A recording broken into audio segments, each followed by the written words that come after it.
plays piss us off, starting with Sarah Silverman's memoirs, The Bedwetter, which has been turned into a musical by the late, great Adam Schlesinger, from Crazy Ex-Girlfriend, and a book by Joshua Harmon, who just did The Prayers of the French Republic. We just love him. 10-year-old Sarah Silverman is indomitably perky, despite having divorced parents and an older sister who snubs her in school and an alcoholic grandmother. Sarah is a new kid in school with Mrs. Dembo as her teacher, was horrified when Sarah launches into inappropriate jokes and language when asked to talk about herself. And she wins over her snotty classmates with a song agreeing with all their criticism of her. She goes to their house for Amy's birthday party, where they get to watch Miss America because Miss New Hampshire is from their hometown.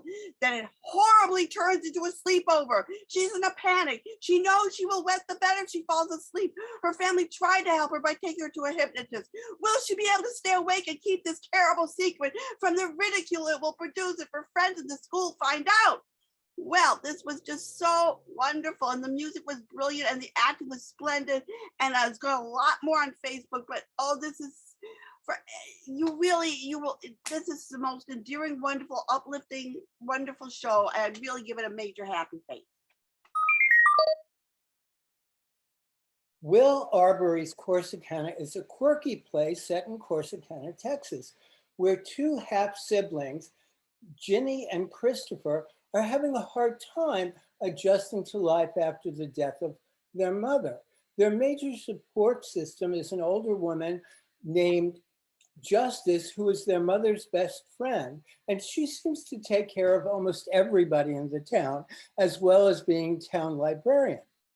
She also takes care of this artist, musician figure, Lot. Now, all these people have had kind of things that have damaged their lives. Ginny has a hard time relating to romantic love. Lot was involved with some incident when he was a high school student with the girl that he really liked very much who had special needs. And of course, adjusting to the death of the mother is difficult, exacerbated by Ginny's Down syndrome, although she seems quite capable of functioning. The four people over the course of the play become even closer and risk emotional vulnerability. I like the play a lot, especially the second act. The first act, I was really somewhat confused and didn't know where it was going. I just wanted to comment that I liked the first act, and yeah, I thought it risked being boring, but it was very casual and naturalistic, like, do you want some bread? Yeah, I'll take some bread. Conversation like that. It was very, very meaningless and casual. And, the second act became so much more profound. And I liked that balance between the two. You could not like it. I respect that you didn't like that about it. But I liked the balance between the two sides of the play, the beginning, the first act and the second act being so different.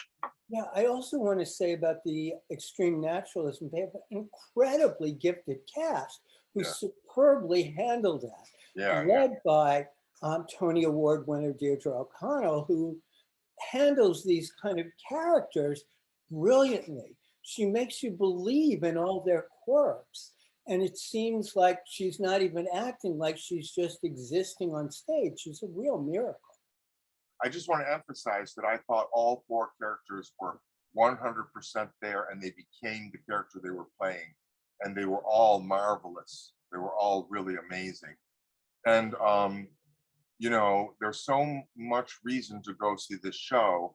And one of them is the superb acting, out of this world acting, I thought. I want to mention that I saw in Amy and the Orphans, Jamie Brewer was in that. So this is the second time I've seen her. So I can tell you, she is a very versatile, incredible actress. It's, you know, just because she plays Down syndrome parts doesn't make her just a Down syndrome actress. Not at all. She is an actually brilliant actress.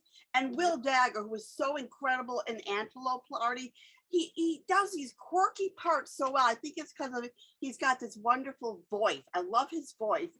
And he just, oh, and the way his reaction, his interaction with his sister, you can tell there's a real bond there. And of course, Deidre OConnell, no one can touch her. In fact, I've got an interview with her at the Lucy Lortel Award, where she got the Lifetime Achievement Award. And she briefly talked about being in rehearsal in Corsicana. So that's coming up after we talk about Corsicana. But yeah, it had a slow build, but it has a payoff. And that's what happens in Will Arbery plays that I like so much. But I just quickly want to mention Harold Surratt, because I don't want to leave him out either. He was, as a troubled artist, he added a real wonderful subtext to it that was just just brilliant. Anyway, I'm giving this a happy face. Same here. I gave it happy face minus because I had trouble with the first act, but it is so worth seeing. And I'll give it a happy face plus. Here we are with Deirdre OConnell. who is getting a special award tonight, the Lortel. I am Lifetime of Achievement. I'm not sure exactly what I achieved that so many other actors haven't achieved. I've learned an enormous number of lines in this life.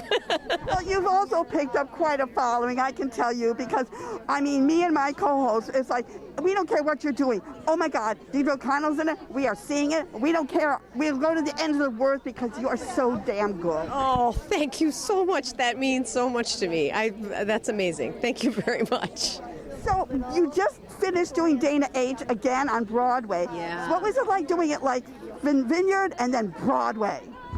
You know, it was pretty amazing how to come back, especially after 2 years of being sort of all stuck in our little pods for so long, to come back into that wildly big venue and have it kind of seem very small, seem very perfect for it. I was really surprised at how well it actually worked in that spot. And the thing about Broadway is it kind of says, we mean this, in a very loud voice. There's just something about the fact that it's on Broadway, the fact that that world is swirling around you outside of that theater, means that you have to mean exactly what you're doing, and in terms of the design, in terms of the meaning of the piece.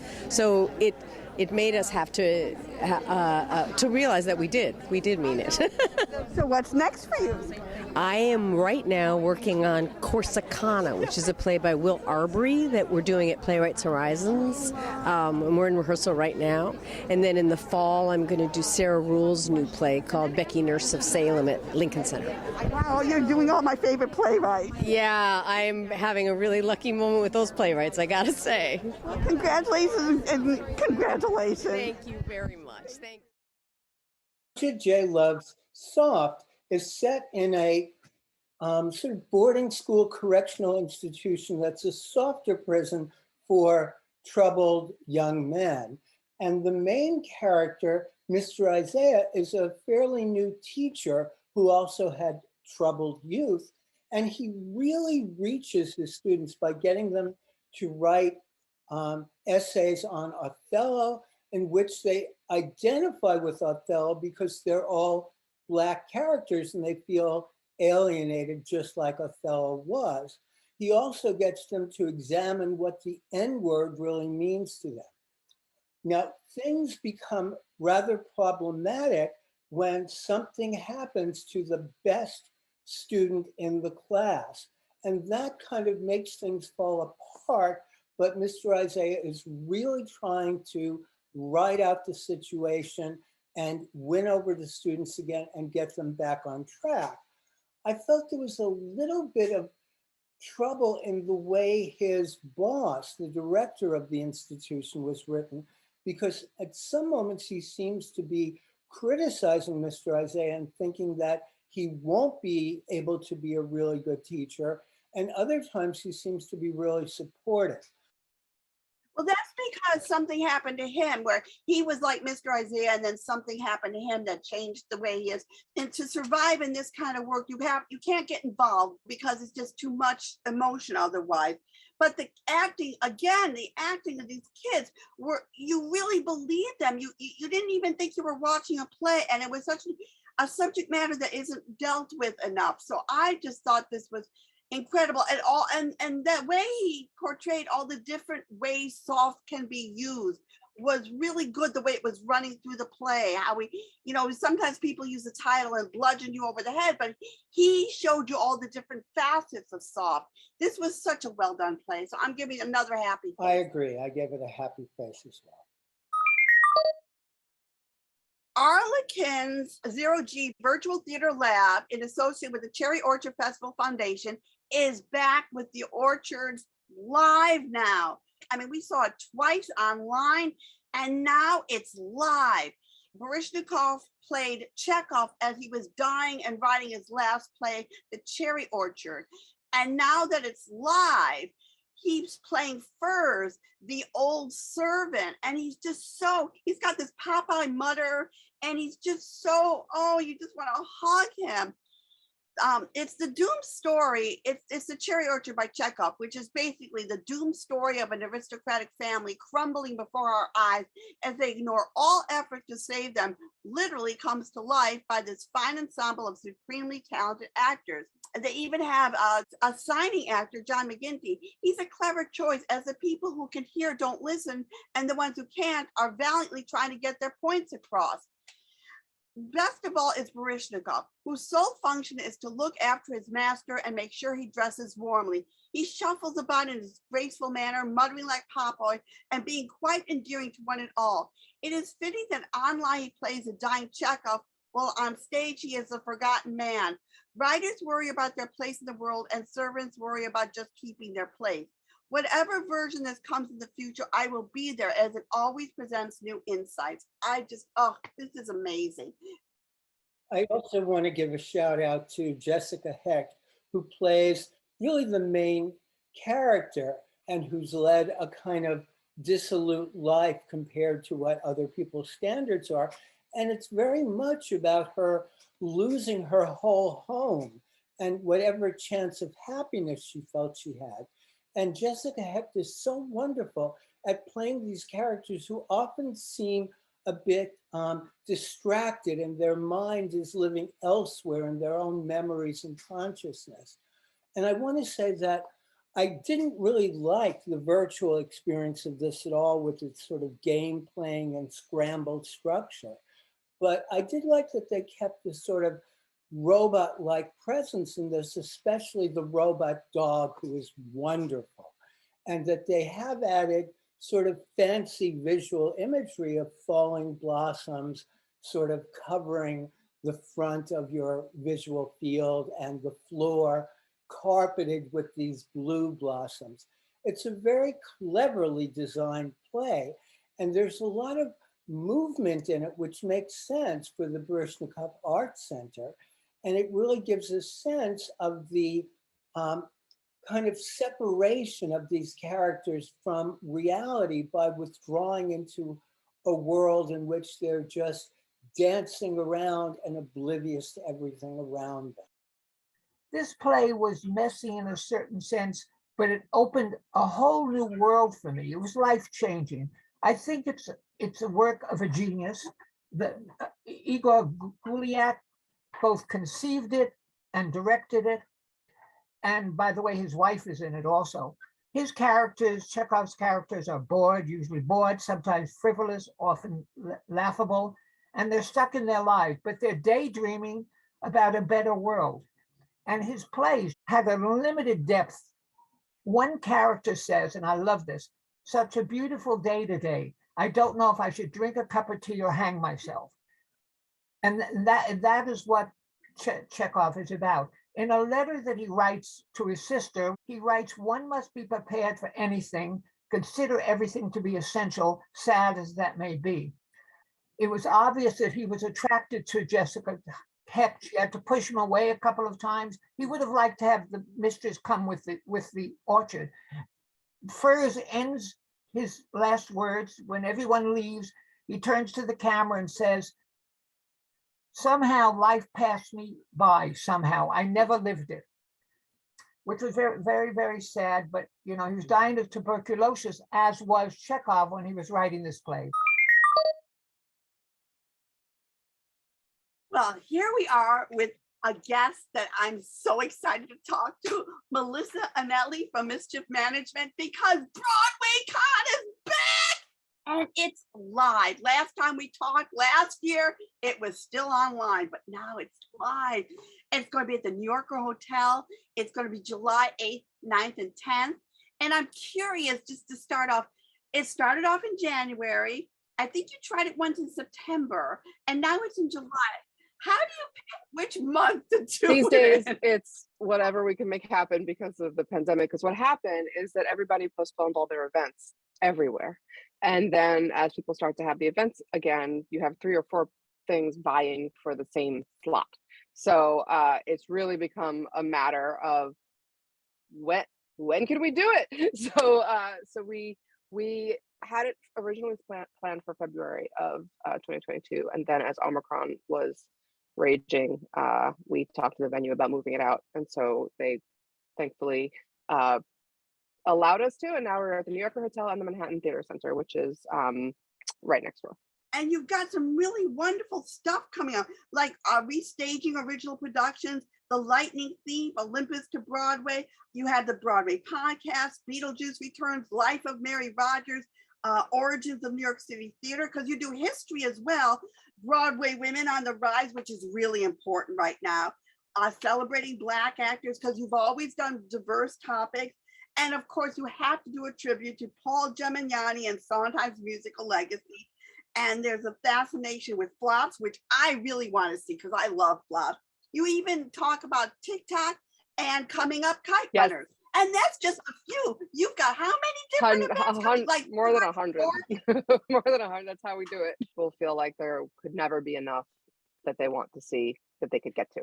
You want a little bit of overwhelm, maybe not too much overwhelm, but you want people to be a little bit overwhelmed with how much there is to do. Choose all these different topics and get the people and curate it. I mean, this is a monumental task. How it must take you like the whole year. It does. We have a staff of incredible people who think about what are the issues that are prevalent in Broadway today. What things do we want to create on our own? What things do we want to create in tandem with people from the community who have said, hey, I really think this is an important topic. We do have an open process for people to submit, and we work with them to build up those panels. We speak to all the relevant agencies on Broadway about what they have, what we can help them promote, what we can help them talk about that would be good for them. We want the Broadway community and all the people working on it to know that Broadwaycon's a place for everybody. So it really comes out of a lot of discussions and a lot of work and a lot of tailoring. It does take the whole year, and every year the schedule release comes up and we think we'll be way ahead of it this time, and that never happens because we will always fill up that time with more work in trying to make it better and better.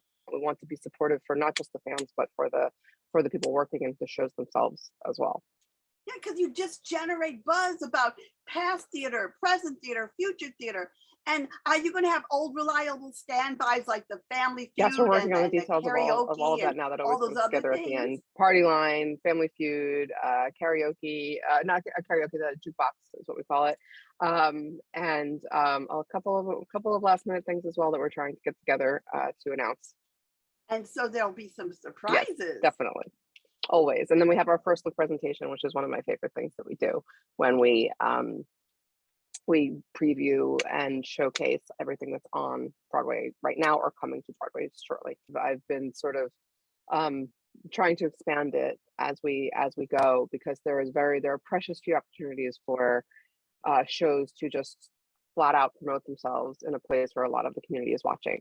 So you have like the Tony Awards, you have like Stars in the Alley, and there's other stuff as well, but we want to make sure that that that people that come to BroadwayCon are being shown what the community has to offer them for the next year. They should be using it as a chance to get excited for what theater they can take in and how they can support the Broadway community and the off-Broadway community next. And what's good is you do the behind scenes too. Like the first time I ever heard about an intimacy director was on BroadwayCon. I mean, it never occurred to me that someone has to make sure that when you're doing those love scenes or sex scenes, that they're done without anyone feeling uncomfortable. And that's true. It's one of the amazing things about BroadwayCon to me is that it sheds a light and it allows you to peek behind the curtain as to things that you wouldn't have ever thought about. A lot of people did not realize that you need an intimacy director, but when you break it down and think about it, you're asking humans to be in a very intimate, vulnerable situation, and we need some guidance around how to do that safely, because consent doesn't go out the window just because you're an actor, it's really, I love when we get to shine a little light on a little aspect of the theater that people didn't know about, and really BroadwayCon is one of the only places that you get to do that on such a scale. And also you shine lights like on stage managers, who is a really important job that nobody really pays attention to. I mean, they should get there should be a Tony Award not for a stage manager. Absolutely. The Innovative Theater Award always recognizes stage managers. Sometimes Broadway should listen to off Broadway because they got the right ideas sometimes. Agreed. And props, nobody thinks about props. You think it's a scenic designer doing all that, but actually there's a special person props putting that lamp there. Yeah, no, absolutely. I mean, the number of people that it takes to put on a Broadway production, a lot, and to make it look completely seamless is a job of dozens. And we get to really talk about all those fun stories at BroadwayCon. And you're going to have old reliable standbys here, I guess, like Leslie Margarita and Ben Cameron, and who else is going to be there? Oh my gosh. Really been I have to be honest, we have been announcing so many people that I have lost track. So if you just go to Broadwaycon.com, you'll see all the guests on the main page. I think we've announced 80 people in the last 2 weeks. It just keeps growing. And we have a lot coming still in the last week or two. Oh, that makes me think. I mean, as this has been going on for so long and people learn more and more about it, do people now bang down your door saying, I want to be part of it. I want to be part of it. So instead of you going to them, they're now coming to you? It's always a mix. We do have some people who want to, like a lot of actors and professionals in the Broadway space want to come and be on a panel, want to come and sing a little bit, would always be happy to be involved. But we do also do a lot of outreach, to confirm all of that. Anything else you want to tell us about? Because I mean, I've just been going on and on. I just can't wait for us to get back together. I mean, I know we're not completely out of the woods, but there's nothing like being together. And so long not being able to be together has meant that it's hard to remember what that's like and why that's important. So I'm just really excited to see what happens when we can finally do this again. It's been 2.5 years, so too long. I know, everyone dust off your costumes because it's cosplay time. I can't wait to see what the fans come up with most inventive costumes for theater. I'm like in awe of them. Me too. That's one of my favorite things as well. So everyone, we're going to put the link on Broadwaycon.com, and just you don't want to miss this weekend. It's just just cut off the whole weekend. Don't even plan to do anything. Say goodbye to the wife and kids or husband and kids, and just go there and don't leave. Neil Simon's Plaza Suite consists of 3 distinct short plays about visitors to New York City's Plaza Hotel in Suite 719 from winter 1968 to spring 1969. And I thought the acting of Matthew Broderick and Sarah Jessica Parker were really top notch. They're so comfortable together, of course, and they really know how to do both witty and physical comedy. So it's worth seeing for them, even though it's not by any means my favorite of Neil Simon's plays. And it just shows you marriage and relationships done with that wonderful Neil Simon wit. And I give all 3 a happy face. You got till July 10th to see it. And to see Matthew Broderick and Sarah Jessica Parker together, in this perfect vehicle for them, and a great cast surrounding them. I think it's worth it to see them. I gave 2 out of 3 happy faces, and that was being a little bit generous, but they are so good. So it's worth it for the stars. Mark and I just came back from Classic Stage Company's Snow in Midsummer by Francis Ya-Chu Kohig. I hope I pronounced that okay. This is a real ghost story, and it's so good. I mean, it's very morally ambivalent. You don't know where it's going. It's got twists and turns. It's all about this vengeful ghost, Du Yi, who wants to have she wants to be buried properly. She was falsely accused, and she cursed the town of New Harmony, saying that snow will bury me and cover me up. There'll be a drought for 3 years, and things won't be better until you exonerate me. So the town is being run by Master Young, and he's got a son named Handsome who's gay and in love with Rocket. And he has a wet nurse, Nurse Wong, and Tianyang is about to buy the factory that Master Young owned, and she's got a kid called Fei Fei, who, by the way, can understand the ghost and speaks to the ghost of Du Yi.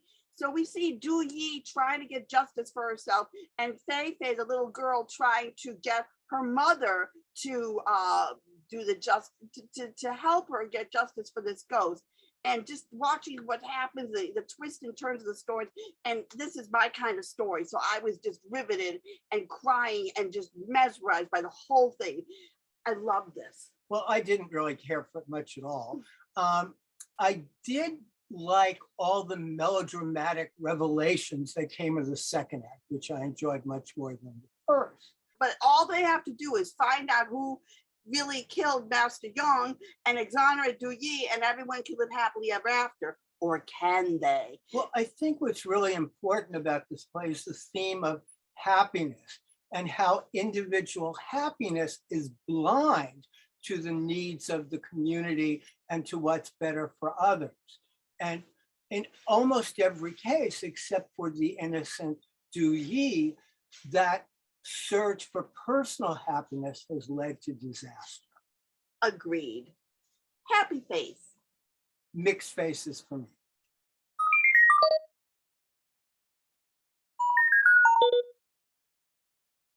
I'm going to talk about this more on our next show, July 16th, but it closes July 18th, and you got to see the Pulitzer Prize winning James I. James Fat Ham, which transforms the overdone Hamlet to a fresher and meatier plot.